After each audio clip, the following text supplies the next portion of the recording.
Thank you. Please have a seat. And, I'm starting off to say good evening. I think they thought we'd take longer in the other room.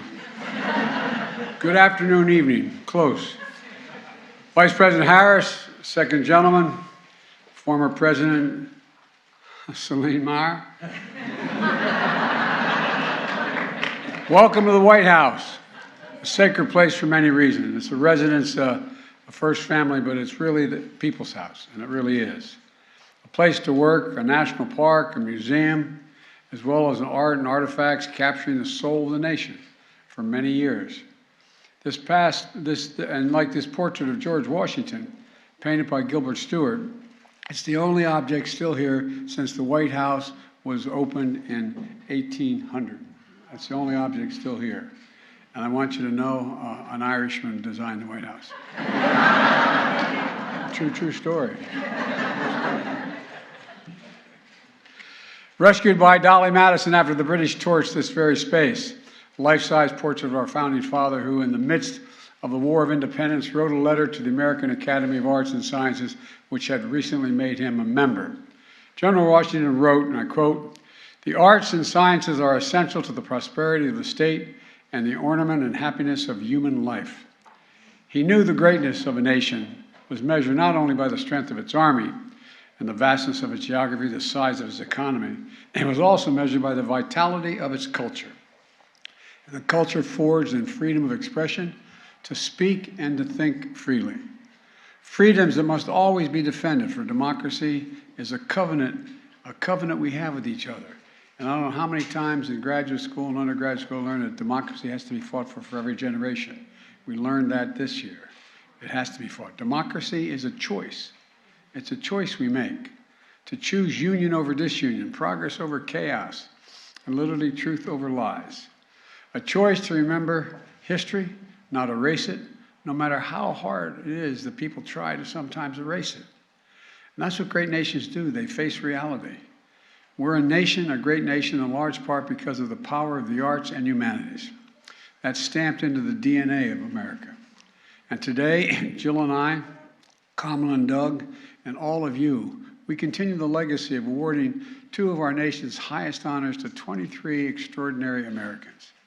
The National Medal of the Arts to honor outstanding contributions to the excellence, growth, support, and availability of arts in the United States. And the National Humanities Medal to honor those whose work has deepened the nation's understanding of the humanities and broadened our citizens' engagement with history, literature, philosophy, and so many other subjects. And by the way, I'm married to an English professor.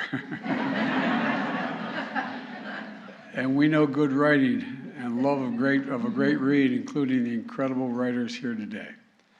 The work of our honorees is as diverse as the nation that celebrates with them today. But common threads weave them together in many ways, the very fabric of America.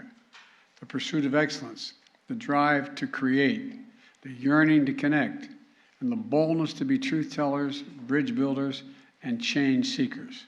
Above all, you're masters of your craft. You're masters of your craft.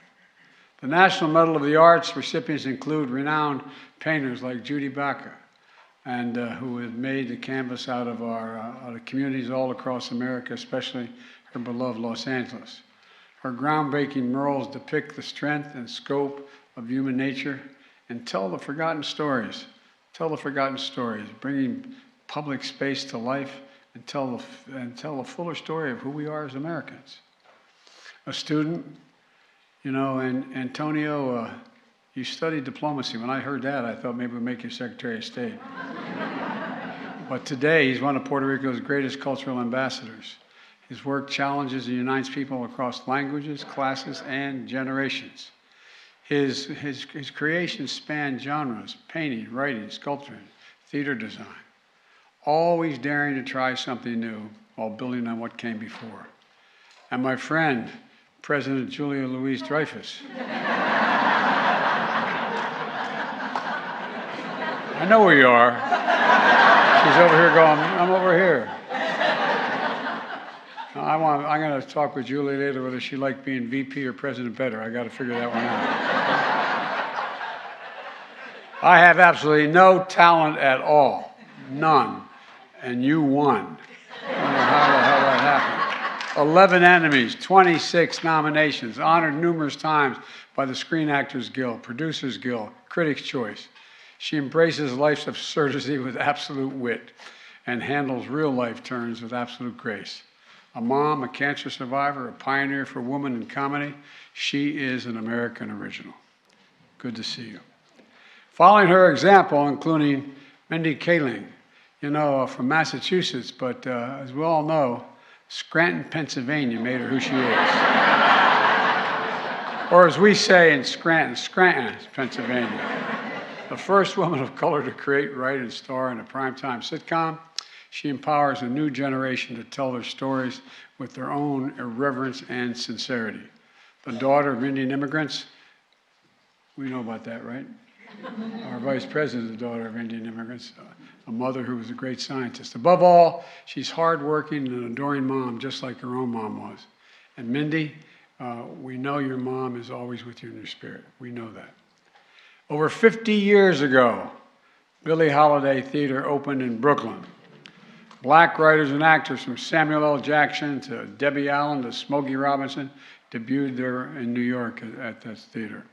Today, Billie still stages first-rate theater productions, nurturing a new generation of black playwrights, performers, as a culture of the cornerstone of our nation. And it's an incredible place. The same is true of the International Association of the Blacks in Dance, founded more than 3 decades ago to build solidarity for this vital art form. It connects dances to teach, performances to venues, educators to resources, driven by the mission of preserving dance from the African diaspora for future generations. When it comes to fashion, here's what I know. As I said today, when I said every time I open the closet, I see her when I got introduced to Vera. And Jill turned to me and said, "What are you saying that for?" There's all those labels. Vera Wang, where's Vera? There you are. You knew what I meant to begin with, didn't you? I guess I could have said it a little better. When I open the closet, I see you all the time. But anyway.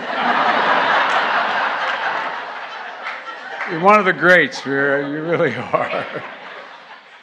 And I know your dresses always look beautiful on my wife. God love her. Your designs are timeless. Her vision, her influence in industry, her business became an empire. The name is synonymous with artistry, excellence, Vera Wang. Ladies and gentlemen, Fred Eichner, supporting the arts is a calling. For decades, he's been a top patron of dance companies, art museums, historic preservation, especially in his beloved Chicago. By the way, every time I sat here for 8 years as vice president, it always started Chicago. Chicago. He's also been a champion for the LGBTQ community at its core of our national values of freedom, justice, and justice for all. Because he never seeks a spotlight, few know how much he has enriched their lives. But now, the nation's going to know whether you like it or not. It's happening. The contribution of Joan Shigakawa. Thank you. I have trouble pronouncing it. You can call me Bidden.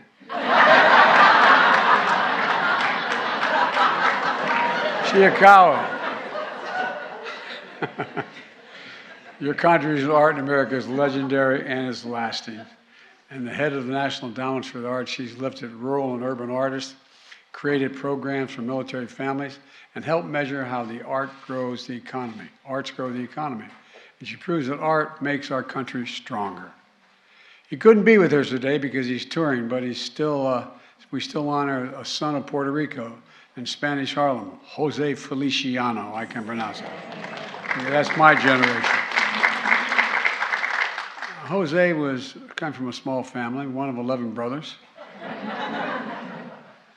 Blind since birth, he picked up a guitar at age 9. A pioneering artist, bridging cultures and styles, winning Grammys, opening doors for generations of Latino artists, and the heart of our nation. Last December, Gladys Knight, who I'm crazy about her music, I don't want to hurt her reputation, sat in this room to receive the Kennedy Center honor. Later that night, Jill and I and Kamal and Doug in a theater full of fans showed our appreciation for the Empress of Soul, the Empress of Soul. A few weeks later, we invited Gladys back to the White House to perform at a summit with leaders from 50 African nations, as I honored the African nations presidents and prime ministers. But what better way to show who we are as a nation than to give Gladys Knight an opportunity to sing for the nation. Gladys, as I said before, you're truly one of the best things ever to happen in terms of music. I'm a fan. And speaking of good things in music, the boss is here. The boss is here. As they say in South Philly and North Wilmington, a Jersey boy. I just want you to know, Bruce, there was a lawsuit that was between the governor of Delaware and the governor of New Jersey, and it's now a matter of law. We own Delaware, owns the Delaware up to the high water mark in New Jersey. So for all I know, I can claim you as part of Delaware before it's over. Bruce Springsteen, a poet, troubadour, a chronicle of American life and resilience and hope and dreams, recipient of the Presidential Medal of Freedom, along with 20 Grammys, an Oscar, a Tony, and an unyielding love from millions of fans across generations. The New Jersey Kid is back on tour, approaching, guess this, 3,000 concerts around the world. Bless me, Father, for I have sinned.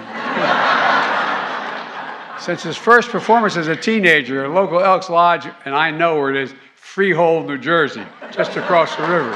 I've been to Freehold, and I married a Jersey girl. Okay? Bruce, some people are just born to run, man. Last fall, during the White House event called A Night When Hope and History Rhyme, I awarded the National Humanities Medal to Sir Elton John on the occasion of his final tour in Washington. Today, we add to that distinguished list of him receiving this award as well. The daughter of Chinese immigrants, Amy Tan's books capture the courage, the pain, and the joy of the immigrant experience, and how their legacy and memory fulfill the promise of America for all Americans. Colson Whitehead, one of the first and only novelists to win the Pulitzer Prize for back-to-back works. How in the hell did you do that?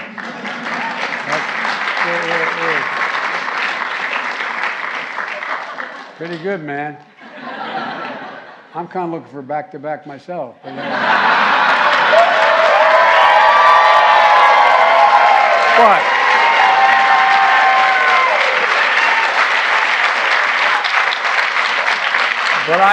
But I may have to do it in the Underground Railroad with the Nickel Boys. Incredible, man. That's pretty damn impressive.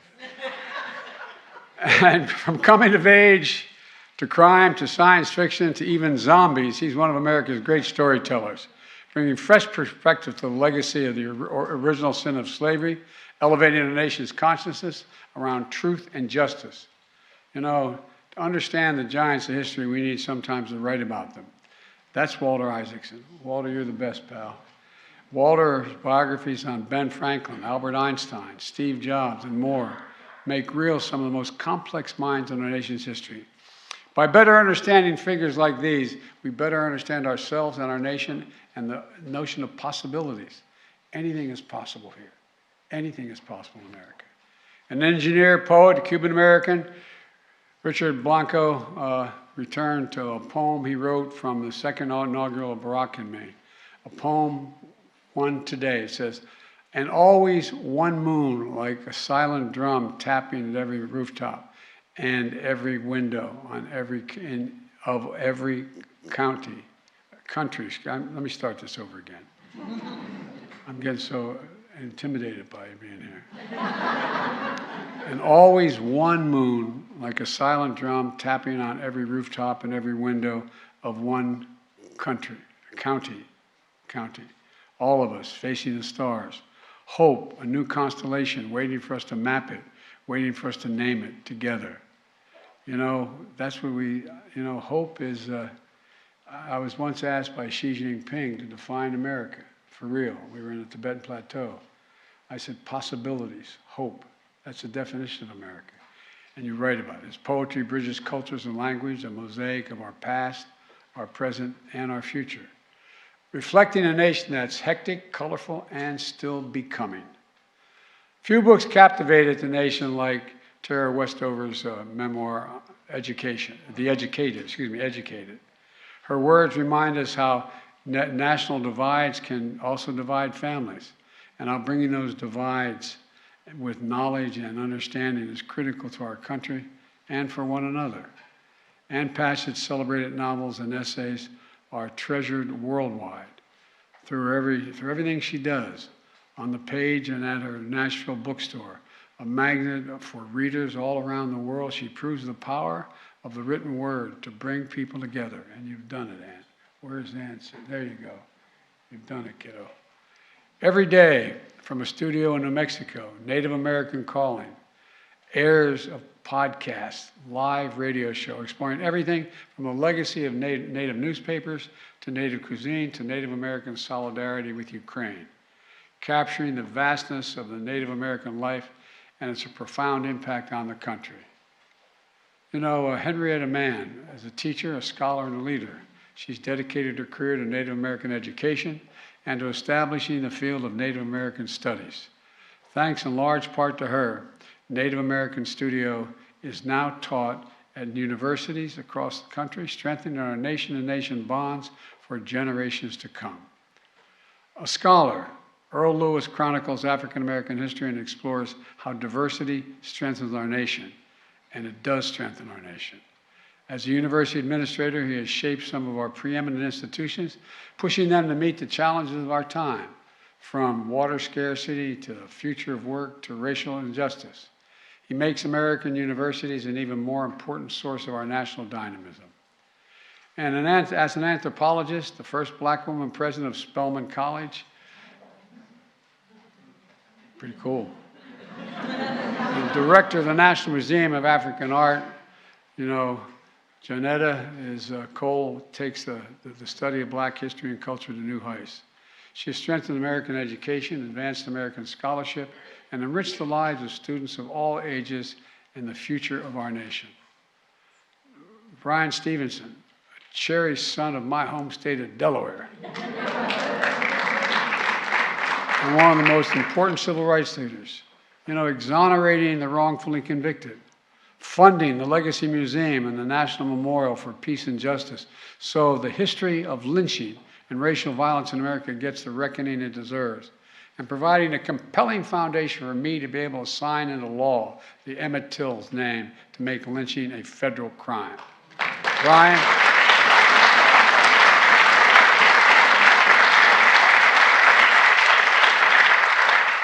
Brian does what all historians do. He challenges us to get proximity to the suffering and abandoned and the poor and the condemned, so that as we search for the humanity in others, we find it within ourselves first.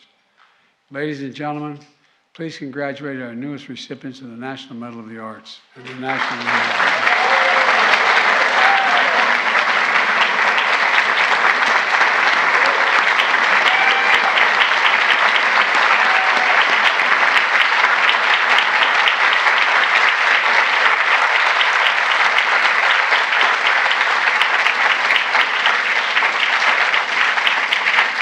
You and your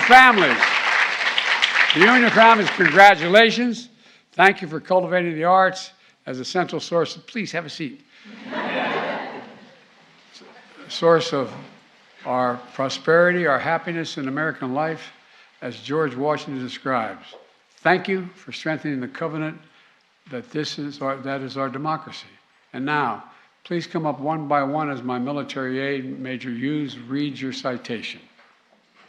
And by the way, I want to warn you, there are two types. The medals are beautiful. The ribbons are hung on. One doesn't separate. So any woman who I'm giving the one medal to, please don't get angry with me if I mess up your hair. Okay? You think I'm kidding? I'm not. All right. Judith Francisca Baca.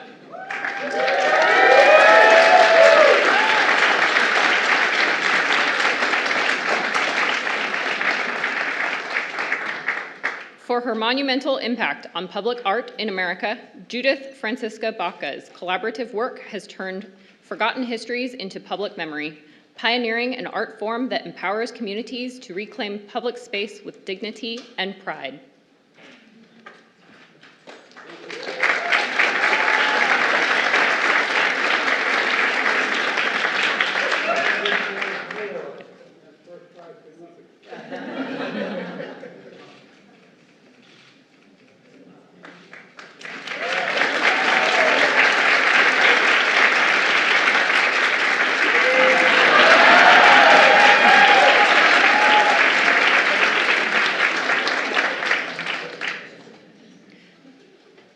Accepting on behalf of the Billie Holiday Theater, Blondel Pinnock.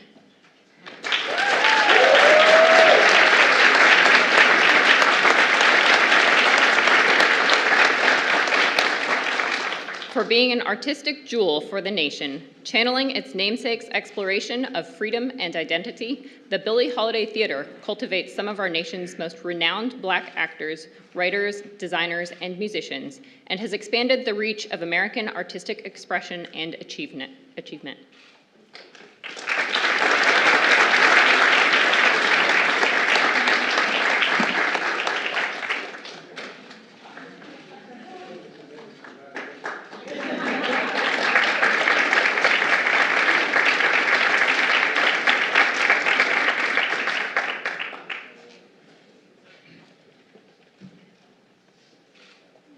Fred Eichner.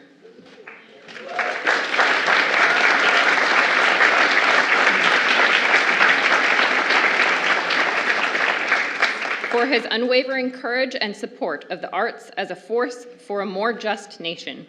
From dance and architecture to arts education and a lifetime of LGBTQI+ advocacy, Fred Eichner has helped give millions of people strength to be themselves and moved our country forward.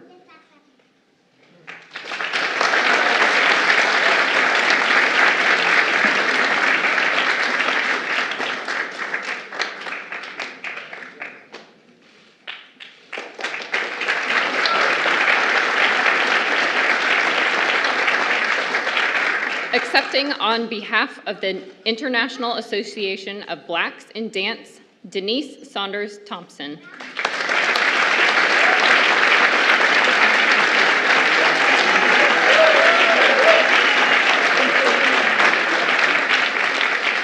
For expanding our nation's appreciation for the practice and preservation of dance from the African diaspora. Through teaching, training, performance, the International Association of Blacks in Dance promotes dance by people of African ancestry and origin, explores and exchanges art, spans cultures and generations, and enriches the dance culture of America.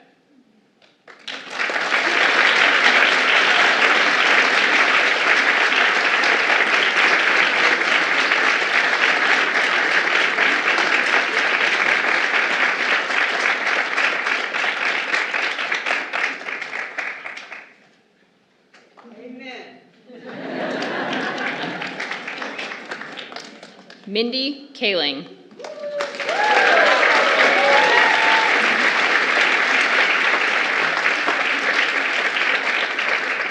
For giving voice to a new generation of storytellers. Imbued with humor and heart, Mindy Kaling's work across television, film, and books inspires and delights, capturing and uplifting the experiences of women and girls across our nation.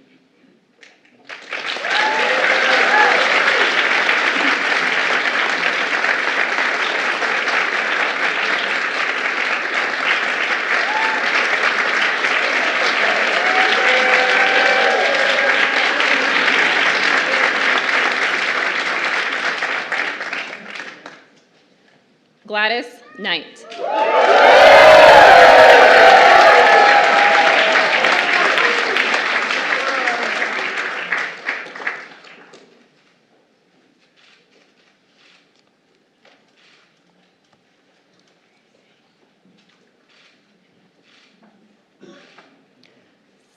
For her iconic voice as the Empress of Soul, Gladys Knight's exceptional talent influenced musical genres, from rhythm and blues to gospel to pop, and inspired generations of artists, captivated by her soundtrack of a golden age in American music.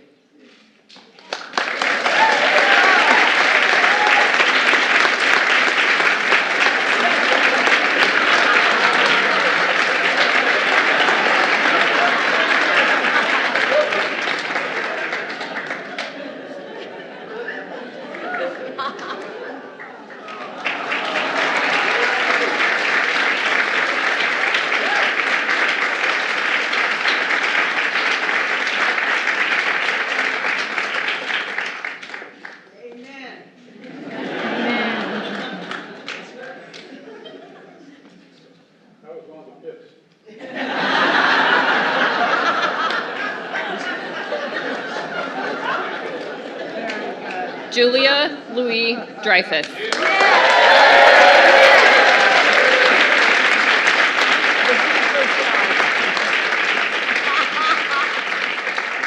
For her humor and wit that has helped to redefine American culture. As one of the most decorated comedic actors of our time, Julia Louis Dreyfus has blazed a trail for women in comedy and across American life through her commitment to excellence and the power of her example.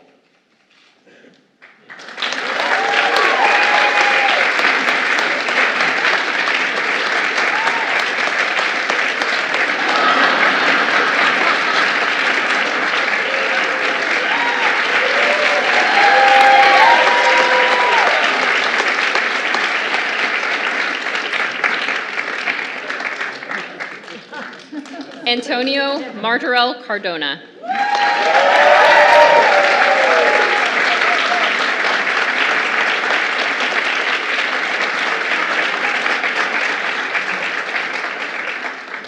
For a lifetime of vision and candor as an artistic communicator, convener, and voice of conscience, transcending generation and genre, Antonio Martorell Cardona's art exposes hard truths with whimsy and color, to help us remember and grow as people and as a nation.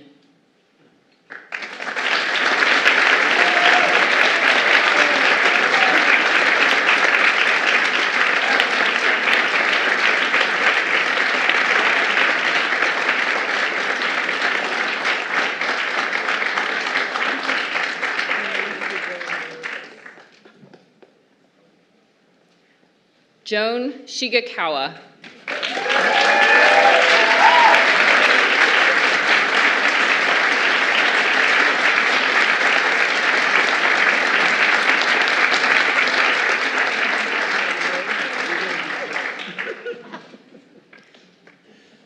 For a lifetime of service to art in America, throughout her career, Joan Shigekawa has championed artists, created global exchanges, and promoted the power of the arts to heal, build strong economies, and help people and nations reach their full potential.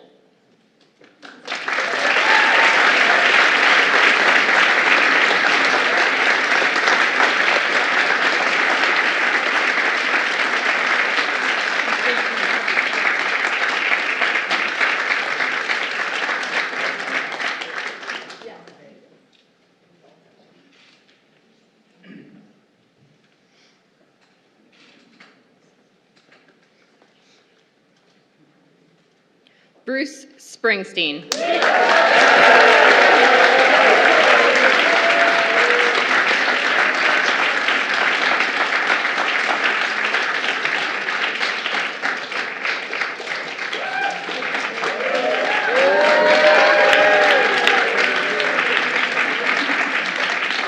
For his extraordinary contributions to the American Songbook and for being the boss. One of our greatest performers and storytellers, Bruce Springsteen's music celebrates our triumphs, heals our wounds, and gives us hope, capturing the unyielding spirit of what it means to be American.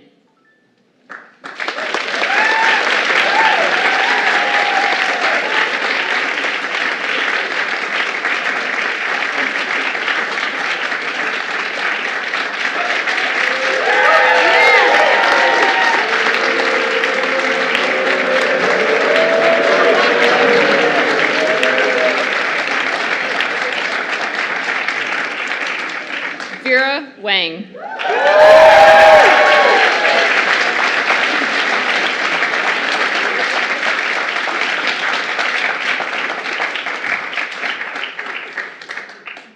pioneering vision, which has reshaped fashion and business in America. From the runway to red carpets to retail stores, Vera Wang's modern designs and bridal collections express individualism and elegance, making beauty and style accessible to all.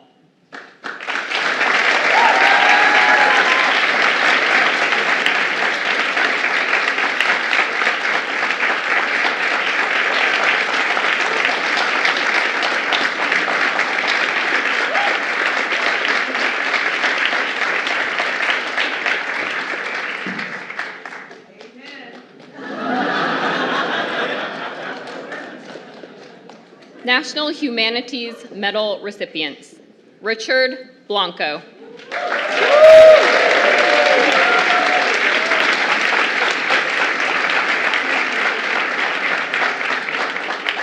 For breathing life into the identity and idea of America, an award-winning poet and author, professor and public speaker, and son of Cuban immigrants, Richard Blanco's powerful storytelling challenges the boundaries of culture, gender, and class, while celebrating the promise of our nation's highest ideals.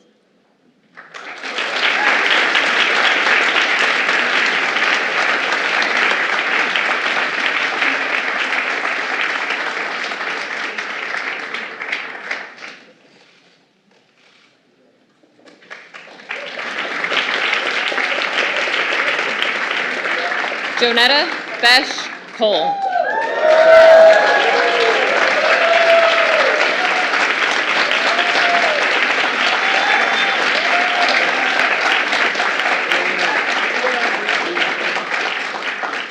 For being a celebrated leader of sanctuaries of higher learning and culture, a scholar, anthropologist, and academic pacesetter, Jonetta Besh Cole's pioneering work about the ongoing contributions of Afro-Latin, Caribbean, and African communities have advanced American understanding of Black culture and the necessity and power of racial inclusion in our nation.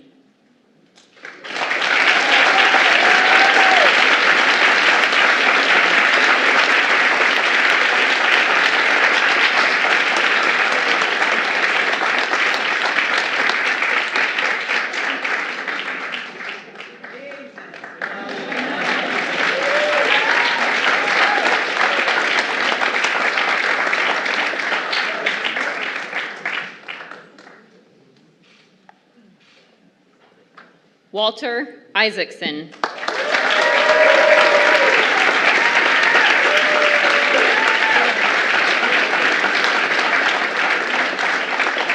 For chronicling the history and genius of America. Through the stories of our nation's remarkable citizens, Walter Isaacson's work, words, and wisdom bridge divides between science and the humanities and between opposing philosophies, elevating discourse and our understanding of who we are as a nation.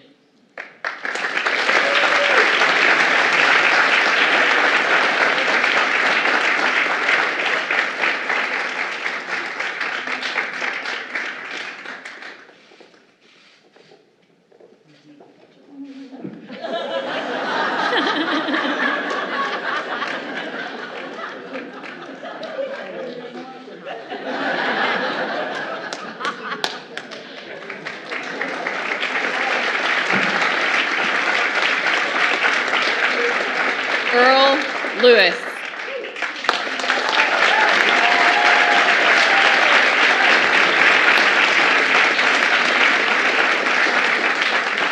For writing America's history and shaping America's future. As a social historian and academic leader, Earl Lewis has made vital contributions to the field of Black history, educating generations of students, while also being a leading voice for greater diversity in academia and our nation.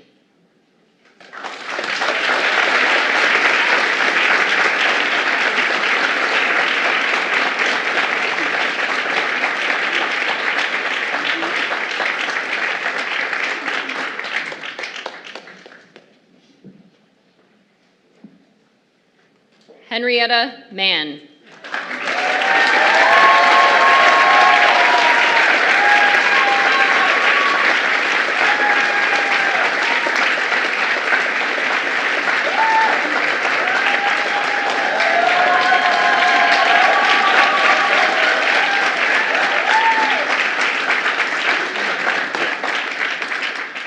for dedicating her life to strengthening and developing Native American education.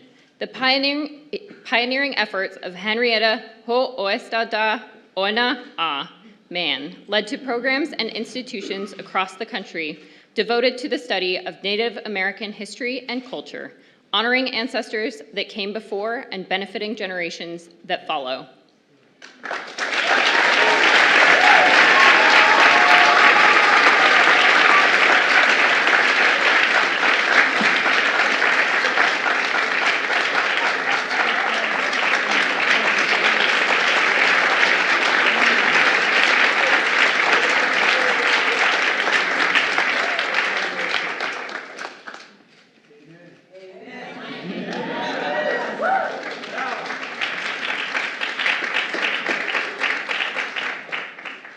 Accepting on behalf of Native America Calling, Jacqueline Salee.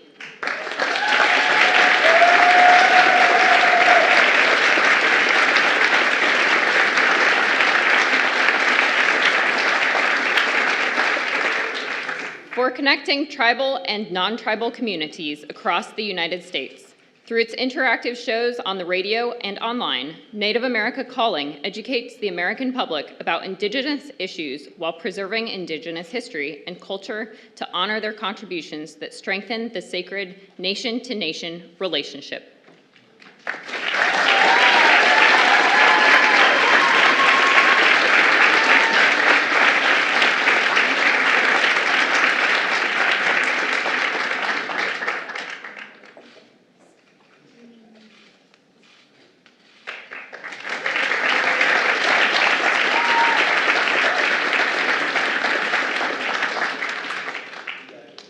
Ann Patchett.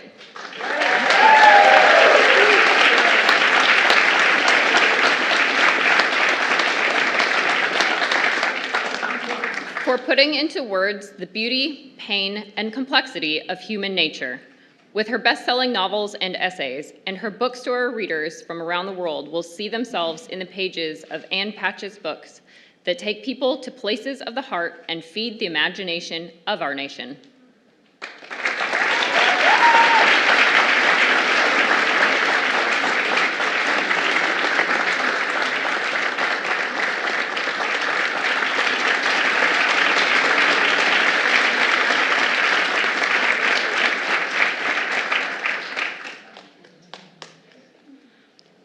Brian Stevenson.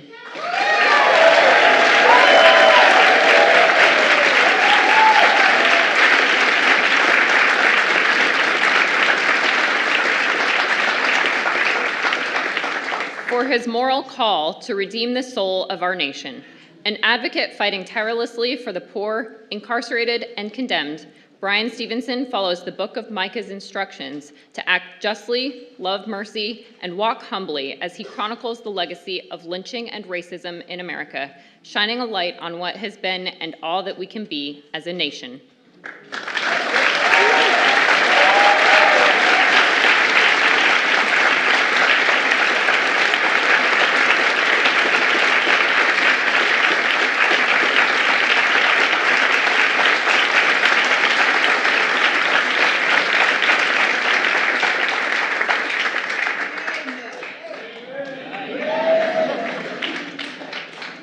Amy Tan.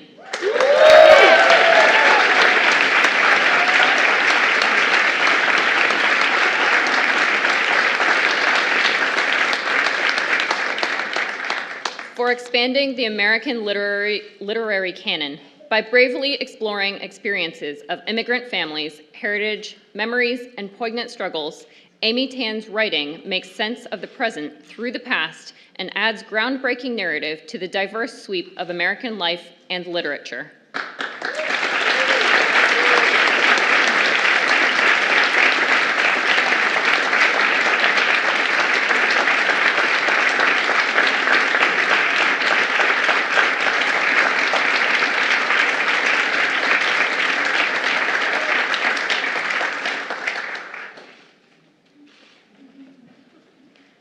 Tara Westover.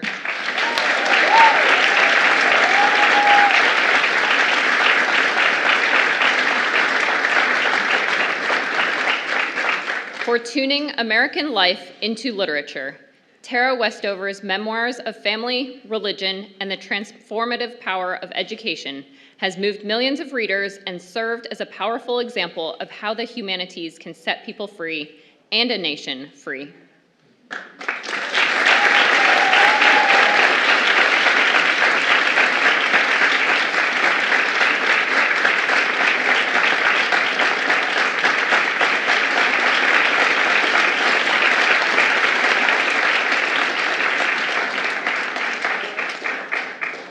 Colson Whitehead.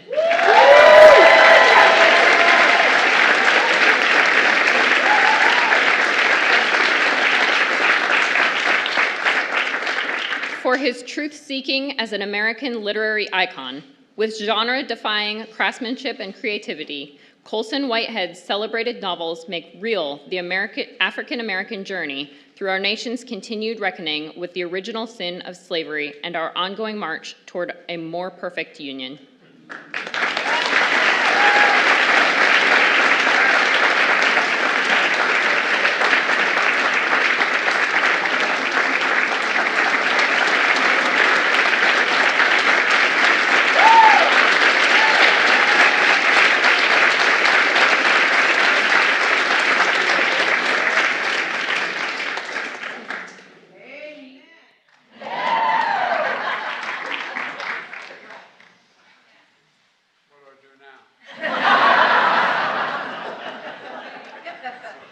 Well, everybody, I hope you enjoyed today. It was just such an honor to meet so many incredible people. Really and truly, you're amazing, and you do make the country better. You make it a better place. You make it a better place.